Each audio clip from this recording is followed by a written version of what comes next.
On the evening of the 11th of May 2010, Afriqiyah Airways Flight 771 departs from Johannesburg, South Africa for a flight to Tripoli, Libya. On board are 93 passengers and 11 crew members. Among the passengers are 71 Dutch nationals with an onward connecting flight to Amsterdam, the Netherlands. Just before 6 o'clock the following morning, the aircraft approaches Tripoli International Airport. There are 3 pilots in the cockpit, a co-pilot, who is the pilot flying, in the right seat, the captain in the left seat, and a relief pilot for this long flight.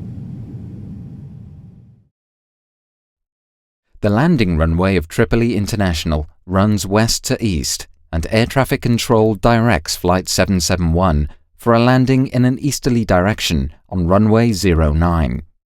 At this end of the runway, only non-precision approaches can be made.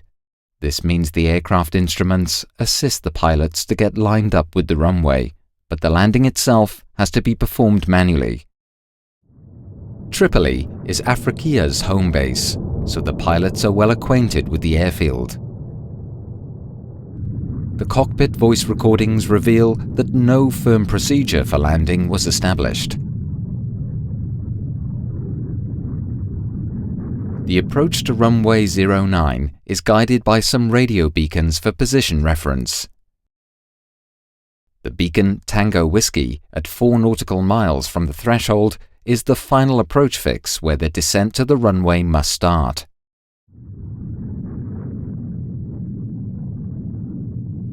En route to Tango Whiskey, the captain and co-pilot discuss whether they will fly the approach managed by the computer or following a selected glide path. The landing procedure should have been long chosen by this stage. Initially, the co-pilot sets a managed landing.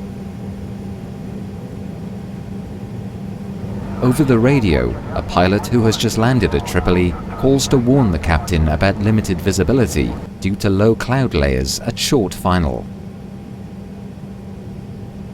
The co-pilot selects a 3-degree glide path and subsequently disables the managed descent. The selected glide path should have started at Tango Whiskey, but he activates it immediately. More than 1 mile short. Therefore, the aircraft descends too early and is on a course to reach the ground well before the runway threshold.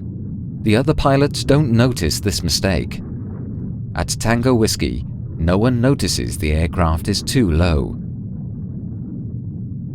As a matter of fact, the very same cockpit crew with the same aircraft had a similar incident a few weeks earlier, where they also descended to runway 09 too soon and had to abort the approach. This incident was not reported by the crew and not noted by Afriqiyah Airways.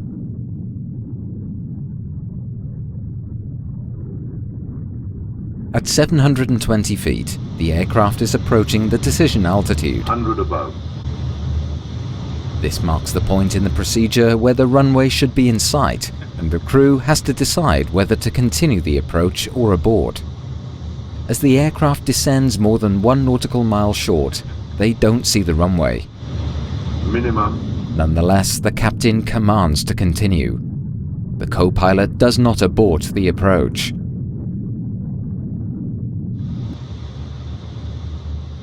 At 280 feet, a ground proximity warning sounds. Too low terrain.